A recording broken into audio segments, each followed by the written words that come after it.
Mesdames et messieurs, bonjour et bienvenue dans ce numéro de Sport Plus. On se retrouve bien évidemment pour aborder l'actualité sportive et bien sûr, l'actualité est dominée par le décès de l'international béninois Razak Omotoyossi. L'information partage les gros titres de l'actualité. On en parlera dans ce numéro de Sport Plus, mais on parlera également du déclassement du stade général Mathieu Kérékou de Cotonou. On parlera du démarrage des entraînements pour le champion en titre du Bénin au niveau du football, d'Adjef Football Club, le handball, l'athlétisme et la performance bien sûr de Marcel Gbetablé sera au menu également de ce numéro de Sport Plus. Et on parlera de toutes ces informations dans Actu Hebdo. Dans le décryptage, on reviendra sur le décès de l'international béninois Razak Omotoyossi. On parlera du handball et bien sûr du basketball. Le focus, dernière partie de ce numéro de Sport Plus, sera consacré au e-sport. On parlera avec le président de la Fédération béninoise de e-sport, Meda Djekete, et bien sûr le secrétaire général Romain Fana Fouon. On parlera de la e-sport League, de la Bénin e-sport League qui démarre dans quelques jours. Le menu ainsi présenté, on se retrouve dans quelques minutes, dans quelques instants bien sûr, pour l'actualité sportive.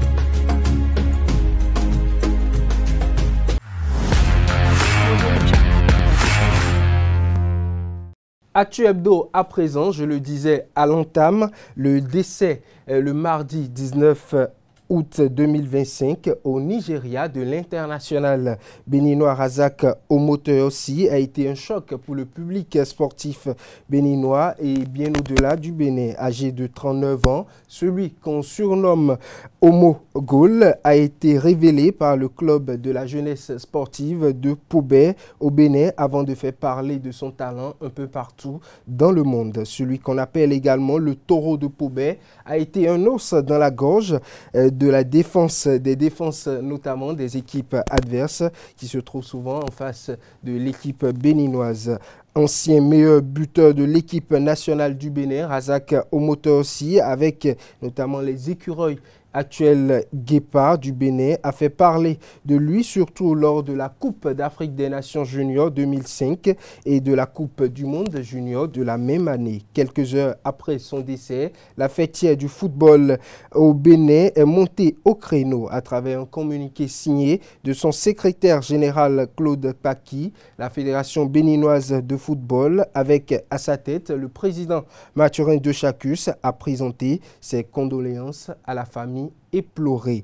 On parle d'une autre information à présent. 72 heures, c'est le temps qui a séparé l'homologation du stade général Mathieu Kérékou de Cotonou par la CAF à son rétropédalage. En effet, confirmé parmi les stades ayant obtenu l'aval de la fêtière pour accueillir les rencontres des tours préliminaires des deux représentants béninois aux compétitions africaines, Champions League pour d'Adjef Football Club et Coupe de la Confédération pour Coton Football Club, le stade général Mathieu Kérékou est rattrapé par la patrouille de la CAF 3 jours plus tard. Après le rapport de la commission d'inspection diligentée par la CAF à Cotonou, la Confédération africaine de football est revenue sur sa décision et a fait rejoindre le stade général Mathieu Kérékou aux 20 autres stades non validés inscrits dans sa publication du mardi 12 août dernier. En effet, le rapport fait état d'un stade toujours en chantier à part la pelouse qui est déjà prête. Parlant toujours de compétition africaine, d'Adjef Football Club, champion en titre du Bénin, a démarré sa préparation le lundi dernier. La Soneb Sport SA, société en charge du club d'Aplaoué après avoir donné son OK au coach Yaya Kone avec une séance de travail. L'entraîneur a rejoint Aplaoué pour la reprise des hostilités avec quelques joueurs qui étaient bien sûr présents. La troupe n'est pas encore au complet. Notons que Dadje Football Club, champion en titre du Bénin, rencontre en septembre prochain Al Ali Tripoli, champion en titre de la Libye pour le premier tour préliminaire de la Ligue des champions CAF. Handball à présent, la phase intermédiaire de la Ligue professionnelle de handball du Bénin 2025 s'est achevée au Hall des Arts, Loisirs et Sports de Cotonou avec la confirmation de la domination de Flowers CNSS Handball Club. Les deux équipes masculines et féminines ont conclu cette étape avec brio, s'adjugeant le titre de champion d'automne. L'équipe masculine a offert un spectacle riche en rebondissements. Après une victoire prometteuse contre Energy Handball Club, les joueurs ont connu un passage à vide, subissant des défaites face à Asso Model de Porto Novo et à Djidja Handball Club de Cotonou. Leur qualification pour les demi-finales n'a tenu qu'à un fil obtenu grâce à une meilleure différence de but.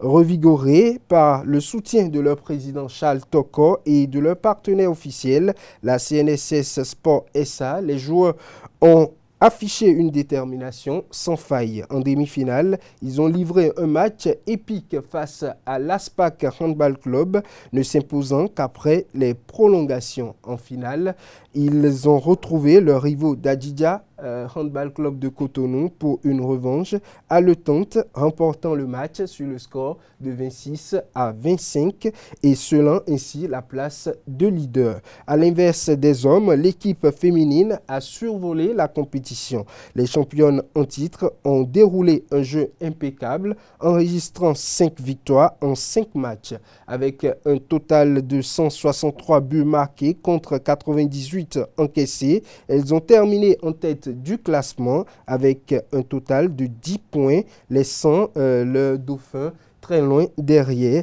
notamment dauphin Adidja Handball Club. Cette performance témoigne de leur détermination et de leur travail acharné. En conclusion de cette deuxième phase et avant-dernière de la saison, Flowers CNSS se positionne plus que jamais comme un favori incontesté pour la suite de la compétition. Le Bénin s'est illustré au championnat d'Afrique, au championnat ouest-africain d'athlétisme senior région 2 qui se sont déroulés à Legon University Stadium d'Accra au Ghana, avec une délégation forte de 19 athlètes, dont 8 dames. La sélection béninoise a récolté un butin impressionnant de 15 médailles, dont 6 en or, 3 en argent et 6 en bronze. Autre information, le Bénin décroche l'or aux Jeux mondiaux de Chengdu grâce à Marcel Bétablé. Dans un duel épique notamment, il a fait preuve d'une concentration et d'une détermination sans faille. Le natif de Boïcon a dominé son adversaire italien, s'imposant sur le score de 29-25. Cette performance remarquable honore également la mémoire de Guy Tronou, ancien mentor de l'entraîneur actuel, entraîneur national Thierry Babagbetor, qui a amené notamment Marcel Bétablé à ce nouveau sacre. Avec cette victoire, le pétanqueur béninois ne fait que confirmer son talent exceptionnel. Il offre au Bénin un moment de fierté nationale qui résonne bien au-delà des frontières. L'enfant du Bénin, toujours debout, continue de faire hisser le drapeau de son pays sur la scène internationale. On revient au football à présent pour ces dernières informations. En Assemblée générale ordinaire ce mercredi 20 août 2025, les membres du comité exécutif de la Fédération béninoise de football ont validé plusieurs décisions. La date du démarrage de la prochaine saison a été actée avec le retour de la Coupe du Bénin dès la nouvelle saison. Décision notamment de cette Assemblée générale ordinaire de la FBF à Misrété ce jour. Démarrage du championnat de la Ligue 1 le 20 septembre 2025. Démarrage du championnat de la Ligue 2 le 27 septembre 2025. Le 15 décembre pour la suspension, suspension pour cause de la CAN des championnats de Ligue 1 et de Ligue 2. 24 mars, premier tour de la Coupe du Bénin. Démarrage du championnat de la 3e division le 6 décembre. Le 11 mars, fin de la phase aller. Le 26 mars, démarrage de la phase retour. Mesdames et messieurs, c'est tout pour les informations, pour l'actualité sportive de ce numéro de Sport Plus. On se retrouve tout de suite avec les invités pour la suite, le décryptage.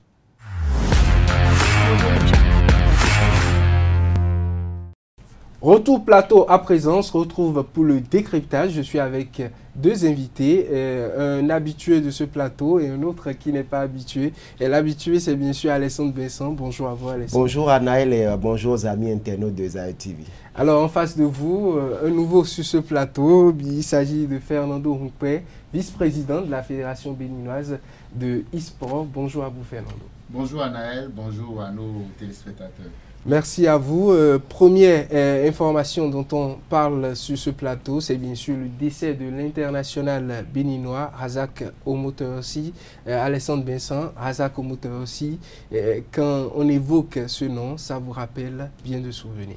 Oui, bien de souvenirs, malheureusement. C'est après son décès qu'on se met tous à parler de Razak Omotorossi, alors que c'est quand même un des joueurs qui a baissé une partie de notre enfance. Moi, je me rappelle bien Razak avec l'équipe nationale junior en 2005, avec la CAN que le Bénin a accueilli ici. Moi, j'étais en classe de seconde, première par là. Donc, vous voyez, c'était quand même quelqu'un que j'ai suivi quand même tout autour du parcours, que ce soit la jeunesse sportive de Paubert, en passant par FC Metz, Helsingborg du côté de la Suède. Avec même, une très grande carrière, que ce soit du côté de Moldavie ou bien de l'Arabie Saoudite, sans parler de l'Afrique aussi, parce que c'est quelqu'un quand même qui a déposé ses valises aussi au niveau du Zamalek, du côté de l'Égypte. C'est dit quand même que c'est... Avant de revenir au pays, Bénin, au soir de sa carrière, avec l'USS Craqué. L'UNES de se craquer. Donc c'est dit quand même que c'est un joueur qui a marqué la vie sportive béninoise, le football béninois principalement. C'est quand même quelqu'un qui, avec les écureuils actuels Guépard, a fait quand même haïsser les couleurs nationales. Malheureusement, il n'est plus de ce monde. Un décès qui quand même afflige tout le monde sportif. Et la belle preuve, vous l'avez mentionné tout à l'heure, il y a eu un communiqué de la FETIER, la Fédération béninoise de football. Et ce matin, en ouverture des travaux de l'Assemblée générale du côté de Missirité, la famille du football béninois lui a rendu hommage à travers une minute de silence. Je pense que les jours à venir, on verra d'autres actions, mais seulement on ne pourra que dire repos à l'âme quand même de Omogol. Alors, Fernando, Razak Omotorossi, ça vous rappelle quoi ce nom? Razak Omotorossi, moi, ça me rappelle Taureau de Paubert. Je pense que c'est à travers cette figure-là qu'on a su qu'il y a un club qui s'appelle la jeunesse sportive de Paubert, effectivement. Donc, Razak a fait vraiment un beau parcours là-bas. Après, comme on l'a dit, il a hissé le drapeau du Bénin très haut de par ses performances. Et je pense que au niveau de la sous-région également, les défenses craignaient Razak Omotorossi, surtout avec sa puissance, ses percées dans la défense adverse. Il était inarrêtable. Et dès qu'il a le ballon au pied et qu'il est face au but, je pense que si vous ne commettez pas une faute, ça vous allez sentir. Donc je pense que c'est une perte, une grosse perte. Et franchement, son après-carrière, bon, ça n'a pas été... On y reviendra et c'est bien sûr ma prochaine question pour vous. On a connu Razak Omotorossi avec une très grande carrière, l'international béninois qui a brillé non seulement au Bénin, en Afrique et partout dans le monde.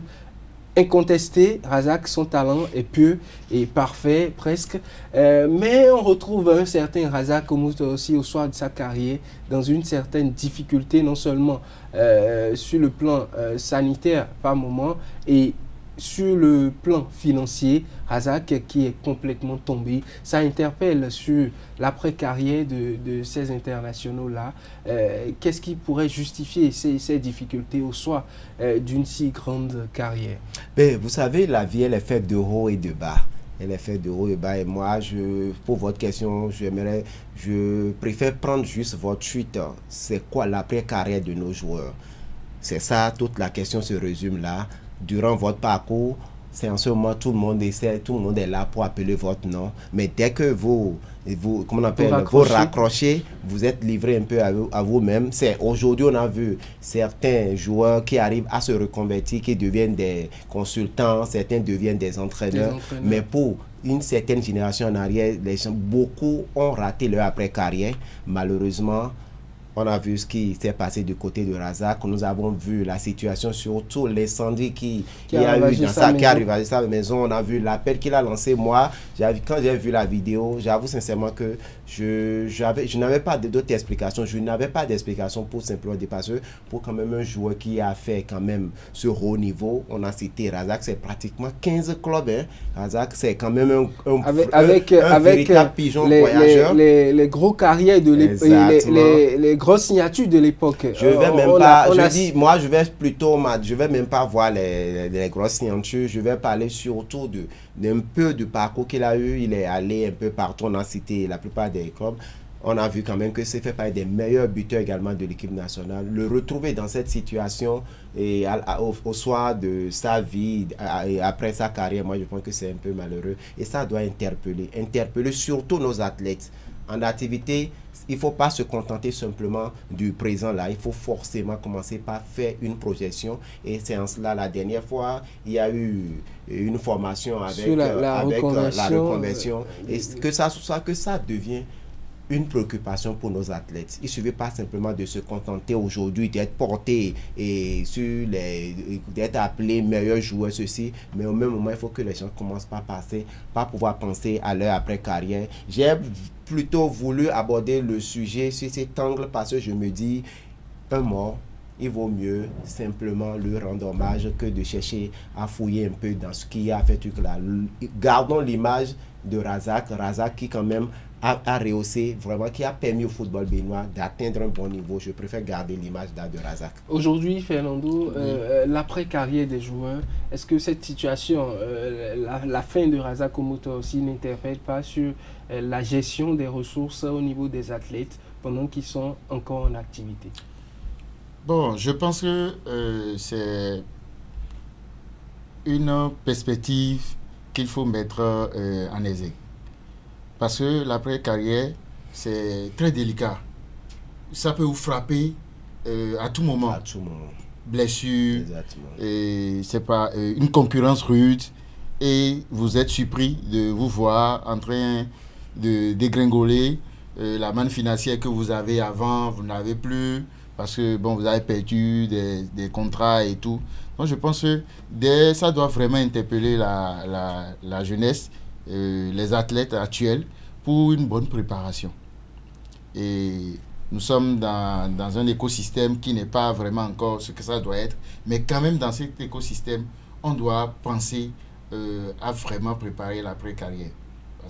C'est ce que je pense que je peux dire sur ça. Alors, quel est le rôle aujourd'hui de l'association des anciens joueurs de l'équipe nationale du Bénin dirigée par Yohan Djidonou Romuald Bokor, pardon. Romuald Bokor, quel est le rôle de cette association quand on sait qu'avant cette fin, Razak à un moment donné demandait de l'aide au public sportif, demandait de l'aide à ses anciens coéquipiers et bien sûr à la Fédération béninoise de football? Oui, c'est une très bonne question. Quel est le rôle? Parce que nous avons vu quand même l'association des joueurs, qu'on appelle plus le syndicat des joueurs. On a vu cette association défendre les joueurs qui sont en activité, qui ont eu des difficultés avec leur club par rapport au paiement de salaire. On a vu Romuald Bokor et son bureau, on les a vus à l'œuvre. Malheureusement, je ne maîtrise pas trop quelle a été la démarche suite à l'appel de Razak Omoto aussi. Je ne vais pas trop affirmer un truc que je ne maîtrise pas trop, mais néanmoins, je pense qu'il serait vraiment bien que cet appel est, comment on appelle, qui est de retour suite à cet appel de la part de cette association, parce que après tout, c'est quand même Romiat Boko et Razak ont joué ensemble. Donc au-delà même de l'association, je pense qu'ils ont partagé une vie ensemble. Et quand vous partagez une vie ensemble, je pense que ça, vous n'êtes plus des amis, mais vous êtes des frères. Et quand il y a un appel comme ça va pas. C'est pas seulement Romiat Boko, je parle ceci pour la plupart de nos internationaux, parce que les hommages, on en a eu à foison sur les réseaux sociaux, que ce soit Ouzero Abdoulaye, que ce soit Michael Poté, on en a vu. On a jamais vu l'ancien ministre des Sports, Gani Soglo également, et monter au créneau. Je dirais simplement que c'est bien, on va rendre hommage, mais il ne faut pas qu'on oublie, il ne faut pas du moins que face à certaines situations, nous oublions nos prochains. Et dès à présent, là où nous sommes, vraiment, préoccupons-nous des gens qui taillent vraiment d'importance à nous. Effectivement. Merci à vous pour ce commentaire. On va rester avec vous pour aborder le second sujet au niveau du handball. Aujourd'hui, Flores CNSS trône d'une certaine façon sur la deuxième phase du championnat professionnel de handball. Aujourd'hui, qu'est-ce qui justifie l'hégémonie, la force de cette équipe sur le championnat béninois? Eh bien, Flowers, pratiquement, on a vu cette formation lors du championnat professionnel pour les 2 ou 3 phases qu'on a eues, parce qu'on a eu droit à la phase les préliminaires, la phase intermédiaire qui vient de s'achever. Place bientôt dans le mois de septembre pour les playoffs, qui vont nous permettre de connaître les champions de la saison. C'est-à-dire quand même on a une saison bien chargée. Mais pour revenir à votre question, vous savez, du côté de Flowers, comme du côté de la plupart des clubs et au niveau du handball, ça travaille fort. Ça recrute. Plus avant où on se contentait seulement des joueurs au plan local. Aujourd'hui, vous verrez que au niveau de l'écurie de la plupart de ces formations du handball béninois, les gens recrutent, les gens mettent les moyens. Et du côté de Flowers, n'oubliez pas quand même qu'il y a l'entraîneur Messebio, il y a quand même tout un staff, et c'est comme quand il y a les moyens, vous pouvez vous disposer des meilleurs joueurs. D'où l'importance des sociétés sportives. La belle preuve aujourd'hui, avec Flowers évolue aujourd'hui sous la coupole de la société sportive CNSS Sport. CNSS Sport qu'on a vu avec la formation de Rodio qui a pu fini dans le top 5 pour être membre et pour jouer du moins la première division. Donc c'est dit que quand il y a les moyens et une bonne politique, le résultat est société toujours là. Sportive, on voit également au niveau du football, le champion et le vice-champion, c'est les clubs épaulés par des sociétés sportives. Donc c'est pour dire que le sport aujourd'hui c'est les moyens. Le sport aujourd'hui c'est les moyens. Donc Flowers, ça travaille. Mais au niveau du championnat, c'est vrai que Flowers est toujours devant de la scène, mais on ne sent pas trop d'écart, parce que quand vous prenez chez les hommes, moi j'ai quand même eu cette chance avec la finale de la phase intermédiaire, ça a été joué sur le fil. C'était une victoire, si je ne me trompe pas, 25-26 ou bien 25-26 face aux militaires de Adidja. Et cette victoire-là, Flowers pouvait perdre cette finale-là. C'est vous dire qu'on avait en face 2 équipes qui ont vraiment le niveau. Ça montre vraiment que le travail, c'est au niveau de toutes les équipes. Et c'est ce qu'on demande. Ça ne pourra que donner un bon niveau à l'équipe nationale. Alors, Fernando, qu'est-ce qui justifie la force de cette équipe? Les sociétés sportives, le niveau aujourd'hui des athlètes, ou quel facteur est déterminant? Bon, par rapport à Flowers, je pense, en dépit de tout ce qui a été dit, l'aspect financier, tout, bonne politique, Flowers a une histoire.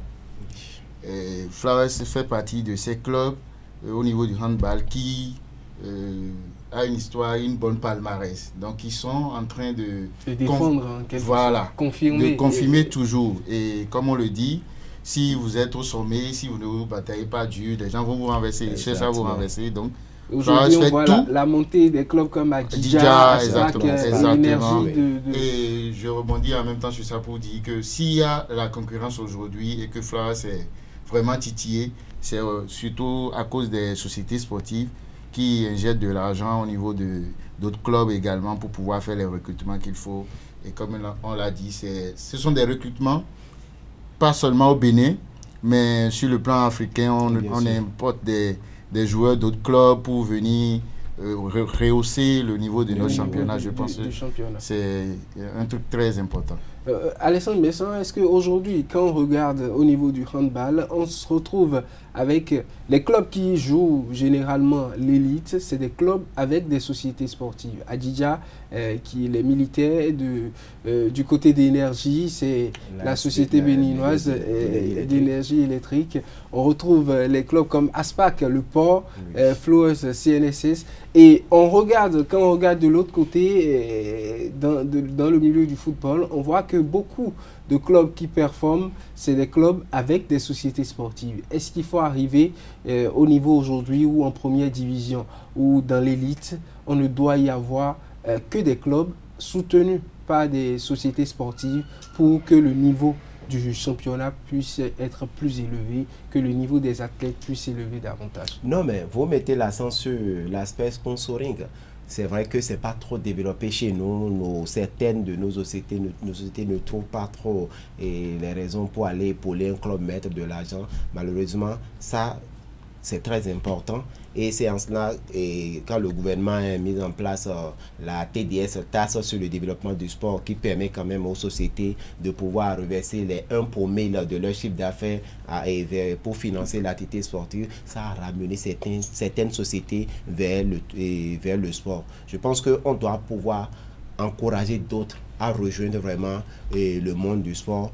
Parce que ça leur donne de la visibilité, mais en retour également, ils contribuent au développement du sport au Bénin. Donc je pense que la présence des sociétés sportives, elle est vraiment très importante pour notre sport. Mais il faut également dire qu'il y a certains clubs dont les responsables, ils se disent qu'ils ont une bonne surface financière pour faire face aux charges, même si nous voyons déjà un peu les cas.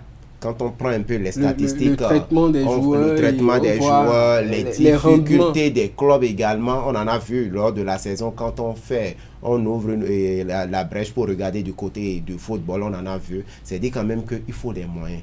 Aujourd'hui, certains clubs ont compris, d'autres n'ont peut-être pas, ou bien ils ont compris, mais il y a une certaine résistance parce que par le passé, les gens aiment plus avoir cette cassette de « c'est moi le président », un président à qui tout se résume au président.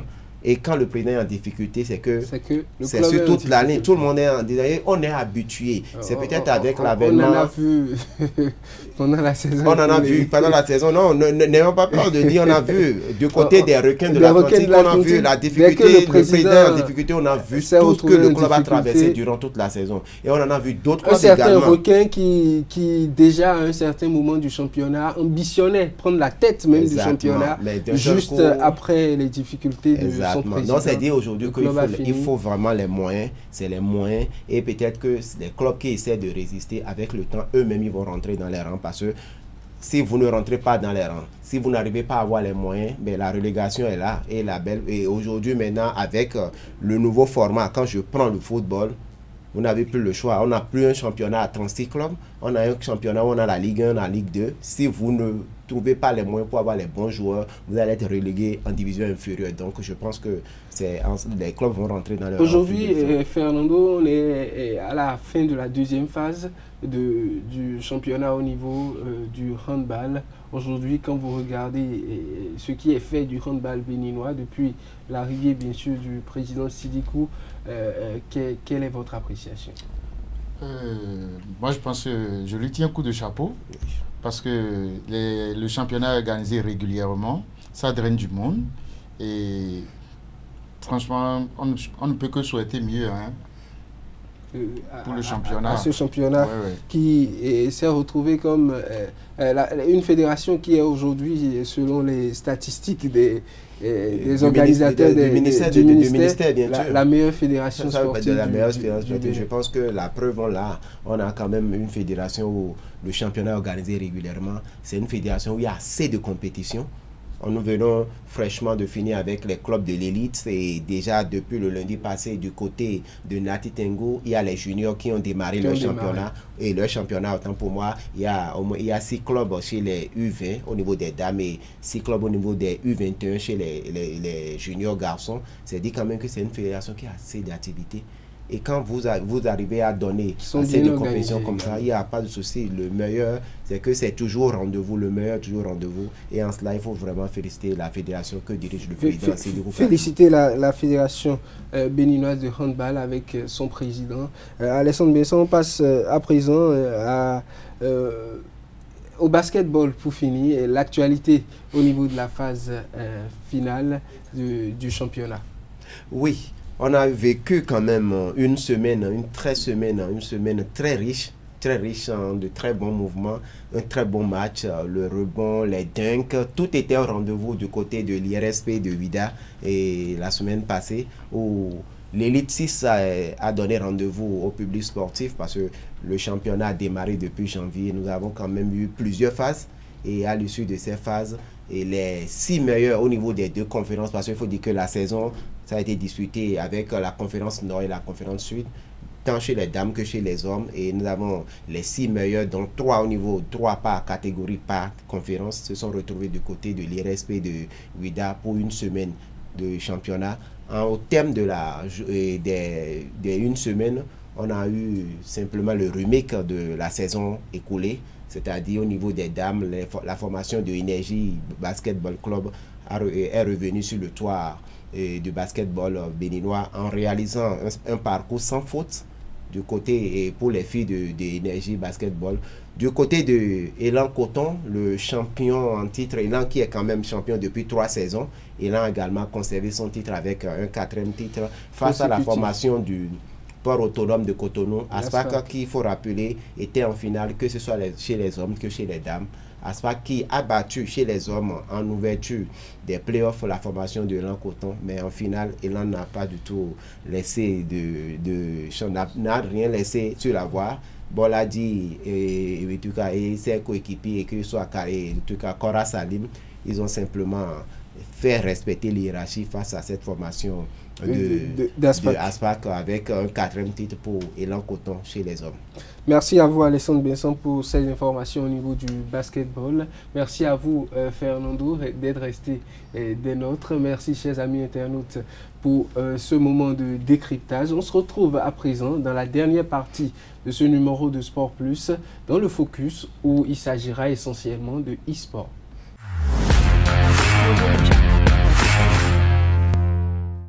Le Focus à présent, dernière partie de ce numéro de Sport Plus. Nous parlons de e-sport et nous avons pour l'occasion 2 invités. Je suis resté avec Alessandre Besson pour les informations au niveau du Focus. Nos 2 invités, il s'agit bien évidemment du président de la Fédération béninoise de e-sport, Médaille Dikité. Président, bonjour à vous. Bonjour. À vos côtés, vous avez le secrétaire général de la Fédération, M. Romain Fana Vouron. Alors, bonjour à vous. Bonsoir, Naël. Vous allez très bien? Je vais super bien. Alors, on parle de e-sport aujourd'hui. Et la première question, je la laisse à Alessandre Besson. Oui, Anel, merci. Merci et bonjour à nouveau à nos invités. Président, bonjour. EG, bonjour. Bonjour. Eh bien, le Bénin va connaître sa première édition du championnat des sports électroniques. C'est vrai que c'est la 2e édition. Et nous allons jouer le samedi prochain. Et la Bénin Sport League. Président, qu'est-ce qu'on peut retenir par la Bénin Sport League? Déjà, merci, bonjour tout le monde. Ce que je peux dire, c'est que la Bénin Sport League est un championnat national qui voit s'affronter plusieurs associations, notamment dans le nord, dans le centre et dans le sud. Elle a pour but de mettre la lumière sur toutes les associations qui sont affiliées à la fédération, mais également faire ressortir les talents béninois afin de mieux élever le niveau du Bénin. Alors, outre le fait de faire voir ces associations-là, dites-nous quel est l'objectif principal, l'objectif en résumé de cette Bénin Sport League? Comme je disais, cet objectif, c'est surtout de mettre la lumière sur les jeunes joueurs parce que nous savons déjà qu'il y a plusieurs joueurs qui sont un peu cachés et tout. Donc, cette Bénin Sport League nous permet de mettre la lumière sur les jeunes joueurs, pouvoir les déceler, les entraîner et pouvoir faire en sorte que le Bénin puisse participer à plusieurs compétitions à l'international. La participation du Bénin à plusieurs compétitions à l'international, et quand on prend ce championnat qui a déjà connu, dites-nous déjà, qu'est-ce qui a été déjà fait au niveau avant cette phase finale? Bon, avant cette phase finale, nous avions eu d'abord des phases régionales. Dans le Nord, nous avons 2 associations qui se sont affrontées avec un effectif de 18 e-sportifs. Et nous avons retenu les 2 meilleurs dans chaque discipline. Je dois rappeler en fait qu'il y a 3 jeux qui sont mis en avant. Tekken 8, Street Fighter 6 et IFC 25, qui est un jeu de simulation sportive. Déjà dans le centre, nous avons 4 associations qui se sont affrontées avec 36 e-sportifs. Nous avons retenu 3 e-sportifs par discipline. Dans le sud, on a eu le même effectif, 36, qui se sont affrontés. Nous avons 3 retenus par discipline. Maintenant, la grande finale va se dérouler le 23 prochain. Nous appelons ça le top 8, qui nous permettra de trouver les 3 meilleurs du Bénin, de connaître le meilleur dans chaque discipline. Alors, SG, le président a parlé de 3 disciplines d'une certaine façon. Appelez-nous cette discipline et donnez-nous la particularité de chaque. 3 disciplines retenues au niveau de ce championnat. On a d'abord le EAFC 25, le Street Fighter 6 et le Tekken 8. Tekken 8. Donc voilà les 3 disciplines autour desquelles les e-sportifs la particularité, quand on prend le téléspectateur Nanda, quelle est la particularité de chaque et qu'est-ce qu'il peut comprendre directement? C'est des sports de combat et des jeux, des matchs de football. Quand on prend le ESL 25, c'est un jeu purement foot. C'est ça. Pendant que le Street Fighter et puis le Tekken 8, c'est des sports de combat. Okay. Voilà. Alors, président, pour la phase finale du championnat national des sports électroniques, le public est convié du côté de la fédération pour le samedi 23. À quoi on peut s'en tenir le samedi prochain? Bon, le samedi prochain, je dois même dire qu'il y a une particularité parce que nous aurons la chance de lancer un programme qui est dénommé e-sport au féminin, qui est une détection nationale. Bien déçu. Ah, ok, d'accord. Mis à part ça, pour la grande finale, comme j'ai bien dit, nous avons les e-athlètes qualifiés qui viendront des zones nord, centre et sud.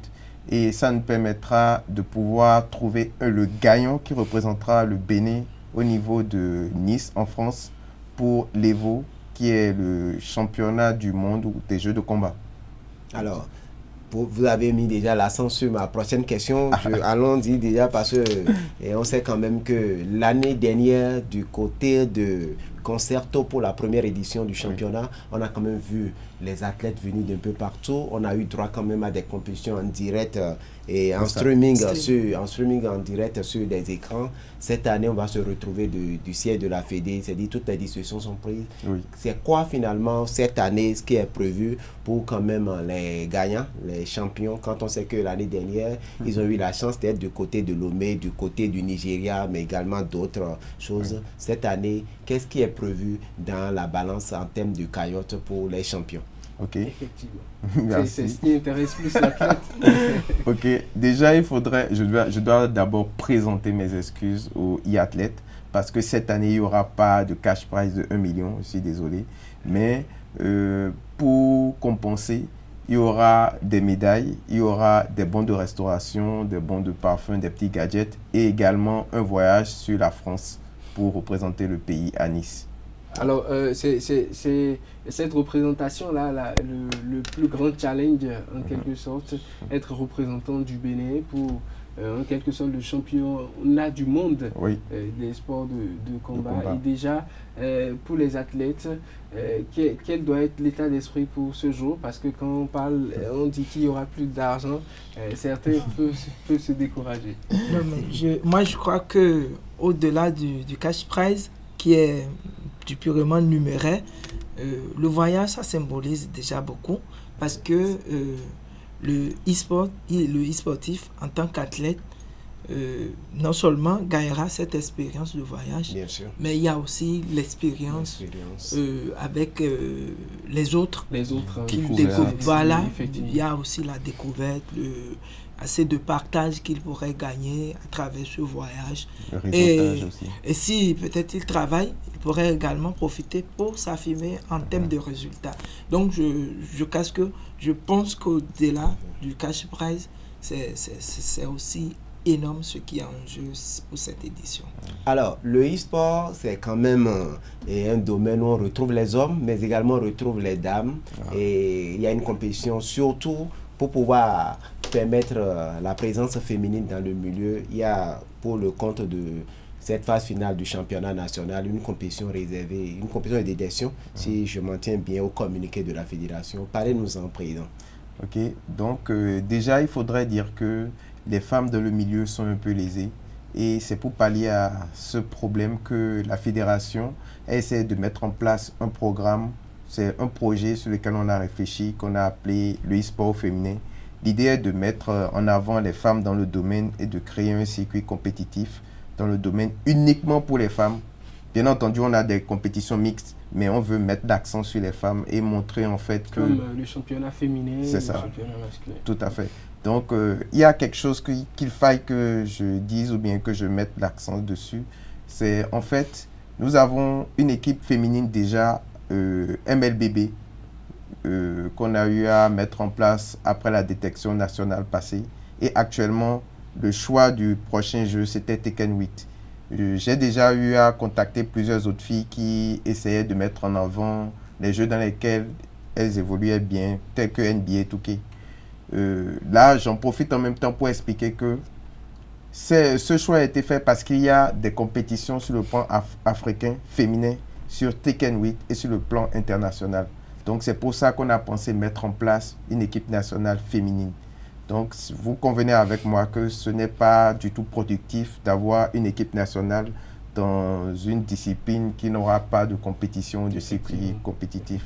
Donc, c'est un peu pour cela que nous avons procédé comme ça. Mais ça ne veut pas dire que toutes ces filles qui évoluent dans un autre domaine seront abandonnées, non. Nous allons penser à mettre en place, je ne sais pas, un circuit compétitif, mais à l'interne, pour pouvoir leur permettre de s'épanouir, d'évoluer ou d'évoluer en tant qu'amatrice dans le domaine. Alors, SG, Alessandre Vincent. Oui, président, pour l'e-sport au féminin, nous savons que dernièrement, avec le jeu Tekken, oui, il y a dans les images de Tekken, il y a une malgache qui a été retenue par rapport pour porter l'image du jeu Tekken sur le continent. Oui. C'est dit quand même que le Tekken, ça se joue, il y a plus d'engouement du côté de Madagascar chez les filles. C'est quoi la situation chez nous, Béni? Chez nous, il y a de l'engouement. Le jeu Tekken, il faut rappeler que Naomi Durand, qui est la représentante féminine au niveau de la fédération, est la championne d'Afrique de l'Ouest et la vice-championne d'Afrique centrale dans le jeu Tekken 8. Exactement. Et qu'elle a réussi à participer à un programme qui a été mis en place par l'Institut français, l'ambassade de France. Mais si je dis ça, c'est pour dire en fait que le jeu Tekken est le jeu le plus attractif et le plus accessible pour les jeunes filles. Ici, au Bénin, la communauté grandit. Elle n'est pas encore au gros niveau parce qu'il y a à peine 5 filles qui sont très fortes, mais la communauté grandit et je dois avouer que après le passage à Concentrice, ils ont eu beaucoup plus de recrutement féminin dans ce domaine. Ok. SG, oui, le samedi, la famille des sports électroniques va se retrouver à la fédération. Un appel aux athlètes? Bien, je crois que c'est l'occasion pour la fédération d'inviter tous les amis sportifs, même ceux qui ne connaissent pas l'activité. C'est le moment aussi de faire appel aux parents. Voilà, il y a surtout, il faut déconstruire un peu cette conception que les gens ont du jeu. Des jeux e-sport. C'est le moment d'inviter tout le monde. C'est à Akpakpa, au siège de la fédération. Ceux qui ne connaissent pas l'activité viendront découvrir. Les amateurs apprendront davantage. Les pros découvriront que après eux, il y a d'autres qui sont également cachés. Effectivement. Voilà. Il faut juste pour ouvrir la brèche, il faut quand même dire qu'il y a à peine 48 heures, un soir, je rentrais autour de 20 et quelques. J'ai vu un des athlètes, ils étaient en groupe en train de parler et disaient la manette, ça va chauffer dans moi samedi prochain. Je l'ai juste vu, je l'ai reconnu, mais j'ai juste qu'on s'est dit quand même que ça promet. Ça se prépare. Exactement, et le challenge sera rude au niveau des athlètes. Nous allons également inviter tous les amis sportifs et les journalistes sportifs d'être avec nous, parce que c'est des amis il y a pour la plupart qui ont découvert Oui. le jeu, qui sont restés accrochés à nous. C'est Et on vrai. espère quand même accrocher d'autres davantage à Merci. partir de samedi Ils seront présents. Anaël, effectivement. j'espère que vous Ils serez seront là et je serai là également. D'accord, Merci à vous, SG. Merci à vous, Président, Merci. d'avoir répondu à notre invitation. Merci, Alessandre Vincent, Merci. d'avoir partagé ce plateau avec moi. Merci à vous également, chers amis internautes. C'était le numéro de la semaine de Sport Plus. On se retrouve la semaine prochaine pour d'autres informations et d'autres actualités.